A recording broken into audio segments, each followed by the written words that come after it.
السلام عليكم ورحمة الله وبركاته. الحمد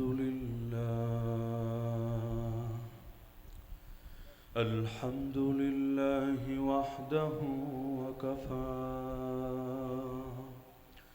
وسلام على عباده الذين اصطفى.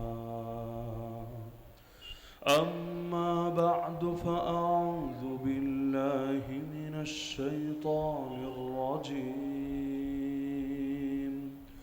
بسم الله الرحمن الرحيم. إذا جاء نصر الله والفتح ورأيت الناس يدخلون في دين الله أفواجا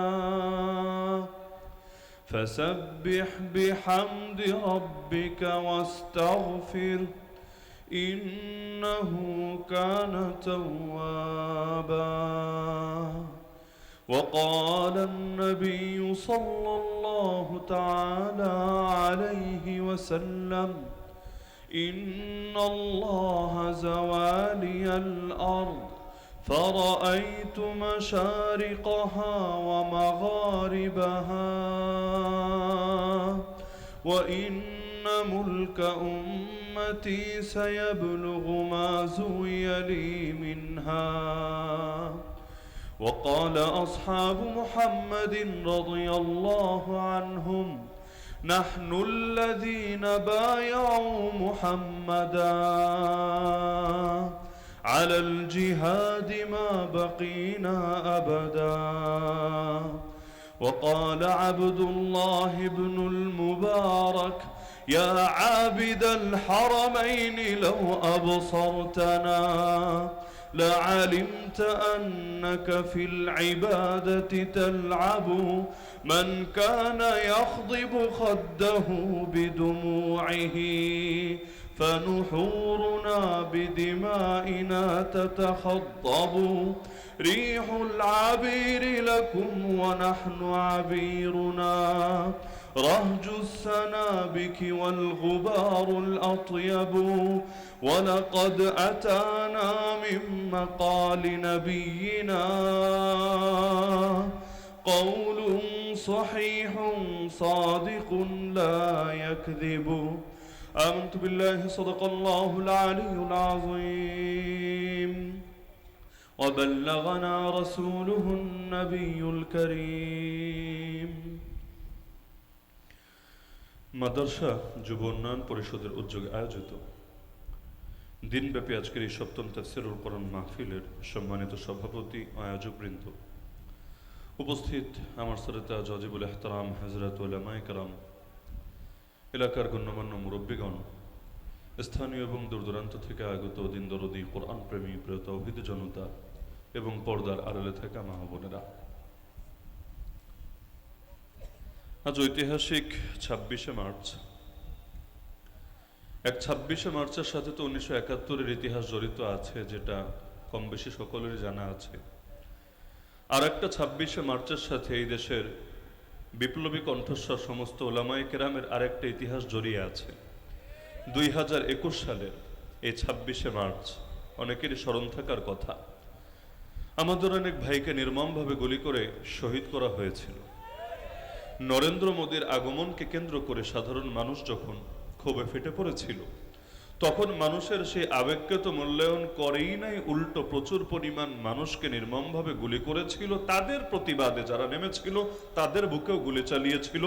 এক পর্যায়ে তাদের জুলুম এই পর্যায়ে গিয়ে উপনীত হলো বাংলাদেশে মাঠে ময়দানে বিপ্লবী কণ্ঠস্বর হিসেবে ভূমিকা পালন করে এমন একজন আলেমকেও বাকি রাখলো না। ধরতে ধরতে গ্রেফতার করতে করতে ৩,০০০-এর বেশি আলেম এবং তালিব ইলমকে জেলখানায় নিয়ে ভরে ফেললো। তাহলে ২৬শে মার্চ, এক ২৬শে মার্চ তো সে ১৯৭১-এ গিয়েছে, আর এক ২৬শে মার্চ ২০২১-এ গিয়েছে। যদিও জালেমরা ভেবেছে এভাবে কণ্ঠগুলোকে থামিয়ে দিতে পারলেই, এভাবে আলেমদেরকে দমিয়ে দিতে পারলেই মনে হয় চিরকাল এখানে সুখে শান্তিতে বসবাস করতে পারবে, কিন্তু ওরা জানে না মাজলুমের যদি দুনিয়াতে কেউ নাও থাকে তবু একজন থাকে, তিনি কে? আমি এখনো মনে করি এই জালেমরা নিজেদের পায়ে সবচাইতে বড় কুড়াল সেদিনই মেরেছে যেদিন আলেমদেরকে একসঙ্গে নিয়ে জেলে ভরেছে। আর আলেমরা তাহাজ্জুদের সময় শেষ রাতে উঠে জায়নামাজ বিছিয়ে তাহাজ্জুদের নামাজ আদায় করে দুটো হাত তুলিয়ে আল্লাহর কাছে আল্লাহ বলে চিৎকার করে সেই যে বদদুয়া দিয়েছে, ওই মাজলুমদের এক একটা বদদুয়ায় জালেমদের পতন আসমান থেকে নামিয়ে এনেছে। আল্লাহ রাসূল সাল্লাল্লাহু আলাইহি ওয়াসাল্লামের স্পষ্ট ভাষ্য, ইত্তাকি দাওয়াতাল মাজলুম ফাইন্নাহু লাইসা বাইনাহা ওয়া বাইনাল্লাহি হিজাব। মাজলুমের বদদুয়াকে ভয় করে চলবা, কারণ মাজলুমের বদদুয়া আর আল্লাহর মধ্যে কোনো পর্দা থাকে না, কোনো অন্তরায় থাকে না। আজকে তো আলহামদুলিল্লাহ মাজলুমদের মিলন মেলা এই মাহফিলের ভেতরে। এমনি এলাকার অধিকাংশ মানুষ মাজলুম, যতটুকু আমি খোঁজ খবর পেয়েছি। প্রচুর পরিমাণ মানুষ বছরের পর বছর ঘরেও থাকতে পারে নাই, ফ্যামিলির সাথে ঈদের আনন্দটা পর্যন্ত ভাগাভাগি করে নিতে পারে নাই। কিন্তু আলহামদুলিল্লাহ দিন তো আর সবসময় একরকম থাকে না, দিনগুলো বদলাতে থাকে। ওয়াতিলকাল আইয়ামু নুদাউলুহা বাইনান নাস। বদরের ময়দানে গিয়ে আবু জাহাল হুঙ্কার ছুঁড়েছিল, লা ইউবাদুল্লাহু বাদা হাযাল ইয়াউমি আবাদা। আজকের দিনের পরে এই পৃথিবীতে আর আল্লাহর ইবাদত হবেই না। কোন পর্যায়ের ধমকি ভাবতে পারেন? আজকের দিনের পরে আর আল্লাহর ইবাদতই হবে না, এক্সপায়ার ডেট হয়ে যাবে, একদম আজকের পর খতম, কেউ আল্লাহর নাম নিবে না। কিন্তু আলহামদুলিল্লাহ বেচারা ভেবেছিল একটা, হয়ে গেল ঠিক তার উল্টোটা। ভেবেছিল আল্লাহরই খতম করে দিবে, আল্লাহর ইবাদতই খতম করে দিবে, কিন্তু নিজেই এমন ভাবে খতম হয়ে গেছে, ওর নাম নেওয়ার মতো লোক দুনিয়া টর্চলাইট দিয়ে খুঁজে পাওয়া যায় না। এমন কেউ নামটাই হারিয়ে গিয়েছে। আবু জাহাল কিন্তু নাম না। আবু জাহাল মানে হলো গন্ড মূর্খ, মহামূর্খ। মহামূর্খ কি আর কারো নাম হয় নাকি? এই নাম কি বাপমা কখনো সন্তানের জন্য রাখে নাকি? কিন্তু অনেক সময় অন্য শব্দের ভিড়ে মূল নামই হারিয়ে যায়। মানুষ নাম আর বলা লাগে না, নাম বললে কম চিনবে। যেমন ওর আসল নাম আমর, বাবার নাম হিসাম, একসাথে ইতিহাসে লেখে আমর বিন হিসাম। আমি যদি এখানে 10 বারও বলি আমর বিন হিসাম, আমর বিন হিসাম, আমর বিন হিসাম, লোকে বলবে হুজুর মনে হয় এখন পীর সাহেবের নাম বলছে, না বড় কোন হুজুর বুজুর্গের নাম বলছে। কিন্তু আমি যদি বলি আবু জাহাল, সবাই বুঝে ফেলবো আছে এই মালটা, এটারে তো আমরা সবাই চিনি। কিন্তু আমর বিন হিসাম শুনে তো আমরা বুঝতে পারি নাই। মাঝে মাঝে এমন হয় নামের চাইতে অন্য শব্দ বেশি প্রসিদ্ধ হয়ে যায়। যেমন ফেরাউন, ফেরাউন নামে কোনো মানুষ পৃথিবীতে কোনোদিন ছিলই না। ফেরাউন নামে কোনো মানুষ পৃথিবীতে কোনোদিন ছিলই না। কিন্তু ফেরাউন কোরআনের মধ্যে যে এতবার দেখি আমরা, এতবার এই ফেরাউনটাকে, ফেরাউন হলো মিশরের প্রেসিডেন্ট। প্রেসিডেন্ট সবসময় এক থাকে না, এক থাকে নাকি? বাংলাদেশের রাষ্ট্রপতি সবসময় এক থাকে? এখন আছেন চুপ্পু সাহেব, আগে ছিলেন আরেক সাহেব, তার আগে আরেক সাহেব, সামনেও আসবেন কত সাহেব, এভাবে আসা যাওয়া চলতে থাকে। তো মিশরেও তো চিরকাল একজন প্রেসিডেন্ট ছিলেন না, চেঞ্জ হয়েছে। তো নবী মুসা আলাইহিস সালামের সময় যেই লোকটা এই প্রেসিডেন্টের ভূমিকায় থেকেছে, এমন আকাম করেছে, নিজে তো পচেছে, ফেরাউনের মতো এই প্রেসিডেন্ট এই মহান শব্দটারে পর্যন্ত পচিয়ে ছেড়েছে, নিজেও শেষ আর নামও শেষ। আল্লাহ হেফাজত করুক। তো দিন সবসময় একরকম যায় না, মানুষ ভাবে একটা, লাস্টে গিয়ে হয়ে যায় আর একটা। আজকে এই যে আমি বয়ান করলাম, আমার আগে বয়ান করলেন আনসারি ভাই, তার আগেও যে আলেমরা বয়ান করলেন, আমার তো লোহাগাড়া সাতকা নিয়ে পা ফেলারই অনুমতি ছিল না, মাহফিল করা দূরের কথা। আর আনসারি ভাইয়ের তো শুনেছি মাহফিল করা দূরের কথা, এর উপর দিয়ে ক্রস করে কেরানীরহাট হয়ে কক্সবাজার যাবে, ওই স্বাধীনতা পর্যন্ত ছিল না। কিন্তু যেই জালেম এমপিগিরির এই ক্ষমতাকে কাজে লাগিয়ে আলেমদের উপর নিজেও আলেম নামের এক কলঙ্ক হয়ে আলেমদের সঙ্গে এই বেয়াদবি করেছিল, আলহামদুলিল্লাহ আল্লাহ রাব্বুল আলামিন দুনিয়াতেই তো লাঞ্ছনা দেখিয়ে দিলেন। জেল আমরাও খেটেছি, জেল তারাও খাটছে, দুই খাটার মধ্যে পার্থক্য আছে। আমরা যখন জেলে গিয়েছি, হ্যাঁ হয়তো কষ্ট অনেক বেশি ছিল, জুলুম হয়তো অনেক বেশি ছিল, কোর্টে নিলেও মাথার মধ্যে হেলমেট লাগিয়ে, হাতের মধ্যে হাত করা পরিয়ে, পায়ের মধ্যে ডান্ডা বেরি লাগিয়ে, কোমরের মধ্যে গোড়রশি দিয়ে টেনে টেনে কি নির্মম ভাবে কারাগারে উপস্থাপন করেছে, আদালতে উপস্থাপন করেছে। লেকিন আলহামদুলিল্লাহ এরপরও এমন ইজ্জত ছিল, পুলিশের সদস্যরা পর্যন্ত একবার সালাম দিতে পারলে, দোয়া নিতে পারলে, অনেকে বলতো হুজুর জীবনটা ধন্য মনে হচ্ছে যে মাজলুমানা হালতে একটু আপনাদের খেদমত করতে পারলাম, একটু আপনাদের পাশে দাঁড়াতে পারলাম। অথচ এই জালেমদেরকে কোর্টে নিলে পাবলিক হাতের কাছে যা পায়, পচা ডিম পেলে ডিম, টমেটো পেলে টমেটো, অন্য কিছু পেলে সেটা, এগুলো দিয়ে ওদের উপর নিজেদের রাগ ঝাড়ে। তো দিন তো সবসময় একরকম যায় না। আমার তো এখনো মনে পড়ে আদালতে সেই খাঁচার ভেতরে দাঁড়িয়ে বিচারকের সামনে খাঁচার ভেতরে দাঁড়িয়ে, ওখানে দাঁড়ানো অভিজ্ঞতা আমাদেরও আছে। এই আজকের মাহফিলে যিনি প্রধান মেহমান হিসেবে আসবেন একটু পরেই, এই আসনের মাননীয় সংসদ সদস্য, তিনি যে কথাগুলো বলেছিলেন, যেই কয়বার শুনেছি আমার চোখ থেকে পানি ঝরেছে। আলহামদুলিল্লাহ, সেই মাজলুমদেরকে আল্লাহ তাআলা আজকে এই জনপদের জিম্মাদারিতে এনেছেন। আল্লাহ চাইলে আগামীতে রাষ্ট্রের এর চাইতে বড় জিম্মাদারিতে পৌঁছাতে পারে। তো যাই হোক, এই 26শে মার্চ আজকে মাজলুমদের মিলন মেলার যারা আয়োজনটা করেছেন, আমি মনে করি এটা শুধু মাহফিলই না, একটা মাজলুমদের মিলন মেলা। এর আয়োজন যারা করেছেন, বিশেষ করে জাফর ভাই সহ যারা অক্লান্ত পরিশ্রম, অর্থ ব্যয় সবকিছু করেছেন, আল্লাহ রাব্বুল আলামিন দুনিয়া এবং আখিরাতে তাদেরকে সর্বোচ্চ বিনিময় দান করুন। এবার আসি মূল আলোচনায়। আমি কোরআন মাজিদের একটা প্রসিদ্ধ সূরা তেলাওয়াত করেছি। কোরআন মাজিদের 3টা সূরা হলো সবচেয়ে সংক্ষিপ্ত, মাত্র 3টা করে আয়াত। 114টা সূরার মধ্যে 111টা সূরারই আয়াত সংখ্যা বেশি, আর 3টা সূরা এমন যেগুলোর আয়াত সংখ্যা মাত্র 3টা করে, মাত্র 3টা করে। এর মধ্যে একটা হলো সূরা আসর, আর একটা হলো আমি যেটা পাঠ করেছি সূরা নাসর, আর একটা হলো সূরা কাউসার, ইন্না আতাইনাকাল কাউসার। এই 3টা সূরার আয়াত সংখ্যা হলো 3টা করে। কিন্তু এর মধ্যেই এত অল্প কম আয়াতের ভেতরে আল্লাহ রাব্বুল আলামিন এমন কিছু বার্তা দিয়ে দিয়েছেন যেগুলো দিয়ে এক জীবনের মুক্তি এবং হেদায়েতের জন্য এটা সামনে রাখলেও মানুষের পথ নির্দেশ হিসেবে যথেষ্ট হবে। তো যেই সূরা নাসর আমরা তেলাওয়াত করেছি, এই সূরা হলো মৌলিকভাবে বিজয়ের সূরা। আল্লাহ রাব্বুল আলামিন এই সূরার ভেতরে ইসলামের বিজয়ের স্বীকৃতি দিয়েছেন। নবী যে বিজয়ী হয়েছেন আল্লাহ এটা জানিয়ে দিয়েছেন, এবং বিজয়ের পরের কাজ কি হবে আল্লাহ সেটাও ঘোষণা করে দিয়েছেন। আল্লাহ রাসূল সাল্লাল্লাহু আলাইহি ওয়াসাল্লামকে আল্লাহ পাঠিয়েছিলেন একটা মাত্র মিশন দিয়ে, দ্বিতীয় কোনো মিশন না, একটা মাত্র মিশন দিয়ে। সেই মিশন হলো, হে নবী, দুনিয়াতে যাচ্ছেন, আমার দেওয়া হেদায়েত, আমার দেওয়া দ্বীন হাত নিয়ে যাচ্ছেন, কিন্তু মিশন আপনার একটা। সেই মিশনের নাম হলো, আমি যে হেদায়েত দিলাম, আমি যে দ্বীন দিলাম, আমি যে শরীয়ত দিলাম, আমি যে কোরআন দিলাম, এটাকে মুর্দা অবস্থায় ফেলে রাখতে পারবেন না, এটাকে পরাজিত অবস্থায় ফেলে রাখতে পারবেন না, বরঞ্চ আপনাকে এটা দুনিয়ার বুকে জিন্দা করতে হবে, বিজয় করতে হবে। দুনিয়ার বুকে যত বাতিল আদর্শ আছে, বাতিল মতবাদ আছে, বাতিল জীবন ব্যবস্থা আছে, সব হবে মুর্দা। আল্লাহর জমিন, আল্লাহর দ্বীন হবে জিন্দা। এজন্য আপনাকে পাঠানো হলো। এই উদ্দেশ্যের কথা কোরআনে 3 আয়াতে আল্লাহ জানিয়েছেন। একটা আয়াত আছে সূরা তাওবার ভেতরে, আর একটা আছে সূরা ফাতহের ভেতরে, আর একটা আছে সূরা সফের ভেতরে। 3 সূরায় একই বাক্য, 3 সূরায় একই বাক্য দিয়ে আল্লাহ বলেছেন, হুয়াল্লাযী আরসালা রাসূলাহু বিল হুদা ওয়া দীনিল হক। তিনি সেই আল্লাহ যিনি তার রাসূলকে পাঠিয়েছেন হেদায়েত দিয়ে এবং সত্য ধর্ম দিয়ে। কেন? লিইয়ুযহিরাহু আলা দ্বীনি কুল্লি, যাতে করে সেই রাসূল আল্লাহর দেওয়া দ্বীনকে বিজয়ী করেন বাকি সকল দ্বীনের উপরে। তাহলে আমার নবীকে দুনিয়াতে পাঠিয়েছেন কে?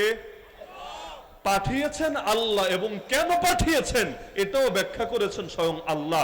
আমার বানিয়ে ব্যাখ্যা করা লাগবে না, আপনার বানিয়ে ব্যাখ্যা করা লাগবে না। আমার আল্লাহ নিজেই যখন কোনো কথা বলে দেন তো এক জায়গায় না, 3 জায়গায় বলে দেন। এরপর সেটা নিয়ে ভিন্ন মতের কোনো সুযোগই থাকে না। তাহলে নবী এসেছেন ইসলামকে জিন্দা করতে না মুর্দা রাখতে? এজন্য প্রথম দিন থেকে আল্লাহর রাসূল নিজের উদ্দেশ্যের কথা গোপন রাখেন নাই। মক্কায় দুর্বল ছিলেন, মাজলুম ছিলেন, নির্যাতিত নিপীড়িত ছিলেন, সন্দেহ নাই। কিন্তু আল্লাহর রাসূল সাল্লাল্লাহু আলাইহি ওয়াসাল্লাম মক্কায়ও নিজের লক্ষ্য উদ্দেশ্যের কথা গোপন রাখেন নাই। মক্কায় তো হালত ছিল এমন, কথা বলতে দেরি, মাইর খেতে দেরি না, মুখ খুলতে দেরি, জুলুম শুরু হতে দেরি না। কত সাহাবী এমন ছিলেন, নবী তাদেরকে বলতেন, শোনো, এই যে কালেমা পড়লা কাউরে বইলো না, তুমি যে মুসলমান এই পরিচয়টা আপাতত দিও না, গোপন রাখো। দিন আসবে তখন তুমি নিজের মুসলমান পরিচয় প্রকাশ করো, আপাতত তুমি গোপন থাকো। আল্লাহ রাসূল এভাবে অনেক সাহাবীকে বলেছেন নাকি বলেন নাই? আবু যর গিফারী রাদিয়াল্লাহু আনহু সহ অনেক সাহাবীকে নবী বলেছেন। এই যুগের লোকেরা পেলে আবার বলতো, কি রে, আল্লাহ নবীও গুপ্ত থাকার পরামর্শ দিলেন? এই যুগে হলে এই শব্দটাই ব্যবহার হতো। আল্লাহ নবী নিজেই কোন কোন সাহাবীর ঈমানকে গোপন রাখতে বলেছেন, তারা যাতে নিজেকে মুসলমান হিসেবে পরিচয় না দেয় এই পরামর্শ নবী নিজে দিয়েছেন। এমনকি তাদের মধ্যে কেউ কেউ পরিচয় দিতে গিয়ে উল্টো মাইর খেয়েছেন। আবু যর গিফারী রাদিয়াল্লাহু আনহু তিনি চিন্তা করেছেন, কালেমা কি আর গোপন রাখার জিনিস? ভালো জিনিস কেন গোপন রাখবো? তিনি গিয়ে কাবার সামনে ঘোষণা দেওয়া শুরু করেছেন, ও মক্কার মুশরিক নেতারা শোন, আশহাদু আল্লা ইলাহা ইল্লাল্লাহ ওয়া আশহাদু আন্না মুহাম্মাদান আবদুহু ওয়া রাসূলুহু। ব্যাস, ঘোষণা দিতে দেরি, জুলুম শুরু হতে দেরি না। অবশেষে আবু বকর রাদিয়াল্লাহু আনহু বড় কষ্ট করে এসে জালেমদের হাত থেকে তাকে মুক্ত করলেন, তাকে উদ্ধার করলেন। বিশেষ করে ওমর রাদিয়াল্লাহু তাআলা আনহু মুসলমান হওয়ার আগ পর্যন্ত দিনগুলো বড় কঠিন ছিল। এত কঠিন, মুসলমান পরিচয় দেওয়ার সুযোগে ছিল না। মুসলমান পরিচয় দিলে যারা সবচাইতে বেশি মারতো তার মধ্যে এক নাম্বারই ওমর ছিল। আবু জাহালও কম মারতো, আবু লাহাবও কম মারতো, কারণ বড় নেতারা নিজের হাতে কমই মারে। ভদ্রতার একটা ব্যাপার আছে, সামাজিকতার ব্যাপার আছে, অনেক সময় মানুষ সরাসরি ফেস হয় না। কিন্তু ওমর রাদিয়াল্লাহু আনহু ছিলেন রাগী মানুষ, যুবক মানুষ, প্রচুর মারধর করতেন। প্রথম যুগে কোন সাহাবীর বর্ণনায় এমনও পাওয়া যায় তারা বলতেন, ওমরের নির্যাতনে অতিষ্ঠ হয়ে আমরা ভেবেছিলাম মক্কাই ছেড়ে চলে যাব, মক্কাই থাকবো না। অপর দিকে ওমরের ইসলাম নিয়ে এত চুলকানি ছিল, এত অ্যালার্জি ছিল, এত ঘৃণা ছিল, ওমর স্পষ্ট বলেছিল, আমার বাবা খাত্তাব যে গাধা পালে, গাধা, ওই গাধা কোনোদিন মুসলমান হলে হতে পারে, এই ওমর কোনোদিন মুসলমান হবে না। কোন পর্যায়ে বিদ্বেষ থাকলে কথা বলে যে আমার বাপ খাত্তাবের গাধা মুসলমান হতে পারে কিন্তু ওমর মুসলমান হবে না। কিন্তু হেদায়েত কার হাতে? আল্লাহ চেয়েছিলেন ওই ওমর খালি মুসলমানই হবে না, এই ওমর বের হয়েছিল নবীর কল্লা কাটতে, কিন্তু আল্লাহ চেয়েছিলেন এই ওমর নবীর খাদেম হবে। আলহামদুলিল্লাহ এমন কবুল হওয়া হয়েছে। নবী বলেন, আমার পরে যদি কেউ নবী হতো, লাউ কানা বাদি নবিয়্যুন লাকানা ওমর, সেই নবী অন্য কেউ না, এই ওমরই হতো। এমনকি সৌভাগ্য দেখেন আজও পর্যন্ত সেই নবীর সঙ্গেই শুয়ে আছেন। যারা হজে যান, যারা ওমরায় যান, আলহামদুলিল্লাহ আল্লাহ যাদেরকে সৌভাগ্য দান করেন। আর হজ ওমরায় গেলে তো সেখানেও আপনাদের সাতকানিয়ার মানুষে দেখে ভরা। মক্কার মদিনায় সাতকানিয়ার লোহাগড়, সাতকানিয়ার লোহাগড়, এর বাইরে খুব কম লোকে খুঁজে পাওয়া যায়। বিশেষ করে ব্যবসায়ী মহল পুরো বলতে গেলে একখণ্ড বাংলাদেশ আর কি সেখানে কায়েম করে ফেলেছে।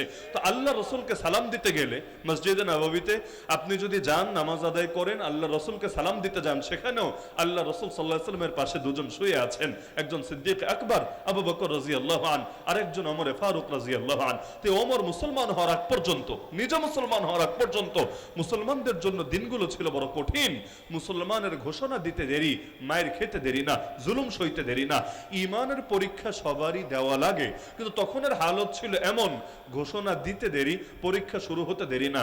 পরীক্ষায় কিন্তু সবাই টিকতে পারে না, এটা স্বাভাবিক। আমরা দেখেছি, আমরা বাস্তব সাক্ষী। কারাগারে যারা যেত, কেউ আগের ঈমান নিয়ে ফিরতে পারতো না। মানে কি, হয়তো ঈমান অনেক বেড়ে যেত, অথবা কমে কমে জিরোতে অথবা জিরোর নিচে নেমে আসতো। যেই ঈমান নিয়ে ঢুকেছে হুবহু ওই ঈমানটা নিয়ে বের হয়েছে এমন অন্তত আমি দেখি নাই। আমার 1 বছরের জেল জীবনে আমি অন্তত দেখি নাই। এই 26শে মার্চের পর, ধরবাগরের পর, ওই 5ই মে আমাকে ধরে নিয়ে গিয়েছিল 22 রমজান, তারাবির পরে 22 রমজান। পরের বছর 1লা রমজান জেল গেটে বের হয়ে কাশিমপুরে ইফতার করেছে আলহামদুলিল্লাহ। 10 মিনিটের কথা বলে নিয়েছিল, 10 মাসও পুরো হয় নাই, একদম 1 বছরের কাছাকাছি পুরো হয়েছিল। এর ভেতরে আমি একটা লোকরেও দেখি নাই যে ঈমান নিয়ে ঢুকেছে একই ঈমান নিয়ে বের হয়েছে। কারো ঈমান আগের চাইতে অনেক বেড়ে গেছে, অনেক বেড়েছে। এভাবে জেলে যাওয়ার আগে ভয় থাকে, কি না কি জানি, যাওয়ার পর তো দেখেই ফেলেছি, ও আচ্ছা এই জিনিস। একবার জেল খাটার পর দ্বিতীয়বার জেলের ভয় দেখালে আর ভয় লাগে না। কিসের ভয় দেখাবি রে পাগলা, যেটার ভয় দেখাবি সেটা তো আমরা দেখেই ফেলেছি। এজন্য ভয়কে যারা জয় করতে পারে, পৃথিবীর কোনো শক্তি তাদেরকে দমিয়ে রাখতে পারে না। সবচাইতে বড় ভয়ের নাম হলো মরার ভয়। এর চাইতে আর বড় আছে কি? মরার ভয়, জানে চলে যাবে। আরে মাল গেলে কি, ইজ্জত গেলে কি, ঘর বাড়ি গেলে কি, গাড়ি গেলে কি, কিন্তু জান চলে গেলে তো সবই চলে গেল। কিন্তু যেই জাতি এই জানের ভয়কে পরোয়া করে না, যেই জাতি মৃত্যুকে ভালোবাসতে শেখে, শাহাদাতের প্রেমে হাবুডুবু খেতে শেখে, যেই জাতি জান্নাতি নেয়ামত নিয়ে সবসময় কল্পনা করতে থাকে, এমনকি জান্নাতি হুরের জন্য শাহাদাতের অমীয় সুধা পান করাকেও নিজের জন্য সৌভাগ্যের বিষয় মনে করে, ওই জাতিকে কোন জিনিস দিয়ে দমায় রাখবে? মুসলমান যে অল্প কিছু সংখ্যক হয়ে সারা দুনিয়ার বুকে নিজেদের রাজ কায়েম করতে পেরেছে, এটা এজন্যই পেরেছে কারণ যেই জাতি মৃত্যুর ভয়কে জয় করতে জানে, ওই জাতির সামনে গোটা পৃথিবী মস্তক নত করতে বাধ্য থাকে। আজকে তো ঝামেলাই হয়েছে, এখানে সংখ্যা বেড়েছে, কিন্তু মুসলমানদের ভেতরে আল্লাহর কাছে যাওয়ার ব্যাপারে অনাগ্রহ তৈরি হয়ে গেছে। আল্লাহর কাছে যাব না, মায়ের কাছে যাব, সমস্যা নাই। ঈদের সময় মায়ের কাছে যাওয়ার জন্য কি প্রতিযোগিতা চলে, লঞ্চে, ট্রেনে, বাসে কি পরিমাণ প্রতিযোগিতা করে করে কষ্ট করে মানুষ বাড়ি ফেরে। কেন? কষ্ট হলেও কষ্টের পরে সুখ আছে। মায়ের একটা হাসি দেখার পরে, মায়ের হাতের রান্না খাওয়ার পরে এই কষ্ট আর মনে থাকবে না। কোথায় মা আর কোথায় আল্লাহ? কোথায় মা আর কোথায় আল্লাহ? মুমিন তো চিন্তা করবে আমার মাঝে আর জান্নাতের মাঝে ব্যবধানই হলো মরণ। যতদিন মরব না ততদিন পর্যন্ত রবের সেই জান্নাতে পৌঁছতেও পারবো না। মরতে দেরি, রব আর আমাকে নেয়ামত দিতে দেরি না। কারণ শহীদের রক্তের প্রথম ফোঁটা মাটিতে গড়িয়ে পড়ার আগেই আল্লাহ তার অতীতের সমস্ত পাপ মাফ করে দেয় এবং আল্লাহ রাব্বুল আলামিন তার রূহটাকে নিয়ে জান্নাতের সবুজ পাখির ভেতর ঢুকিয়ে দেয়। এরপর আল্লাহ বলেন ডানা মেলে মেলে উড়তে থাক আর জান্নাতের নাজ নেয়ামত ভোগ করতে থাক। আরে আমরা আফসোস করি শহীদদেরকে নিয়ে, আফসোস তো করা দরকার নিজেদেরকে নিয়ে। শহীদেরা তারা তো জান্নাতে ডানা মেলে মেলে উড়ে বেড়াচ্ছে, আমি তো জানি না, আপনি তো জানেনই না মরার সময় ঈমানটুকু নিয়ে যেতে পারবো কিনা, সারা জীবন হেদায়েতের উপর থাকতে পারবো কিনা। ভয় তো করা দরকার ছিল আমাদেরকে নিয়ে, আমরা তো ভয় পাচ্ছি তাদেরকে নিয়ে। অথচ শহীদরা তো আসল কামিয়াবি অর্জন করে ফেলেছে। শাহাদাত অর্জন করতে কপাল লাগে, কপাল। কারণ শাহাদাত মানে আল্লাহর কাছে জান বেচবে, আল্লাহ কিনবেন কিনে, এটাই তো বিষয়। দুনিয়াতে সব মাল লোকে কেনে না, পচা জিনিস মাগনা দিলেও নিতে চায় না। এক লোক টমেটো বেচে, এখন যে কোনো কারণে বেচা বিক্রি হয় নাই, পচে গেছে, পচা টমেটো নিয়ে দাঁড়িয়ে আছে। আপনি পাশ দিয়ে যাচ্ছেন, হাতে একটা ব্যাগ, আপনাকে বলছে ভাই দাম দেওয়া লাগবে না, টমেটো নিয়ে যাও। আপনি তাকে দেখছেন একটাও ভালো নাই, খাওয়ার উপযোগী না, গন্ধ। এখন আপনাকে অফার করছে কোনো পয়সা লাগবে না, মাগ না, তুমি টমেটো গুলো নিয়ে যাও। নেবে তো সাতকানিয়ার লোকেরা, মাদারসার লোকেরা নেবে না? তারে বলবে বেটা তোরে কি আমার, তোর চোখে কি আমার ঝুরি মনে হয়? ঝুরি? আমি তো ঝুরি না, আমি তো বস্তা না, আমি তো ড্রেন না। তোর ফেলতে মনে চাইলে নিজে গিয়া ফেল না। আমার এই ব্যাগটার দাম আছে 10 টাকা, তুই যদি এই পচা মাল আমার ব্যাগে দেস, আমার এই ব্যাগটাও বরবাদ, শরীরের সঙ্গে লাগলে কাপড়টাও বরবাদ, তোর পচা মাল তুই গিয়া বোঝ, আমার উপর এটা চাপাচ্ছিস কেন? তাহলে দুনিয়াতে যেমনি ভাবে পচা মাল কেউ কেনে না, রব্বুল আলামিনও তো পচা জান কেনে না। রব্বুল আলামিন যে সেই জানই কেনে যেই জানের দাম আছে, যেই জানের কোয়ালিটি আছে। এজন্যই তো সাহাবীরা শহীদ না হতে পারলে এটা নিয়ে বরং আফসোস করতেন, শহীদ হলে আফসোস না। কারণ আপনি বুখারী খুলেন, দেখবেন এক সাহাবী যার নাম আনাস বিন নাজর রাদিয়াল্লাহু আনহু একদিকে শহীদ হচ্ছেন, এক হাত দিয়ে চেহারা থেকে রক্ত মুছছেন আর চিৎকার করে বলছেন ফুজতু ওয়া রাব্বিল কাবা, কাবার রবের কসম জীবন আমার কামিয়াব হয়ে গেছে, কাবার রবের কসম আমি সফলতা অর্জন করে ফেলেছি। আরেক সাহাবী তাকে গ্রেফতার হয়েছে মুশরিকদের হাতে, শুলিতে চড়িয়ে হত্যা করবে। হত্যা করার আগে তিনি অনুমতি চাইলেন, আমাকে অন্তত 2 রাকাত নামাজ পড়ার অনুমতি দাও। বলল ঠিক আছে পড়। 2 রাকাত নামাজ পড়লেন। নামাজ পড়ে আল্লাহর কাছে প্রথমে দোয়া করলেন, আল্লাহুম্মা আহসিহিম আদাদা ওয়াকতুলহুম বাদাদা ওয়ালা তুবকি মিনহুম আহাদা। হে আল্লাহ, এই জালেম সব কয়টাকে গুনে গুনে রাখেন, সব কয়টাকে ধ্বংস করে দিয়েন, একটাও ছাইরেন না। আল্লাহ আমি কিছু করতে পারলাম না, কিন্তু আপনার কাছে ফরিয়াদ জানিয়ে গেলাম, আপনি আমার পক্ষ থেকে জালেমদের জন্য যথেষ্ট হয়ে যায়েন। এটা বলার পর তিনি বললেন, শোন, নামাজ শেষ করতে মনে চাচ্ছিল না, আর একটু লম্বা করতে মনে চাচ্ছিল, কারণ জীবনের শেষ নামাজ বলে কথা।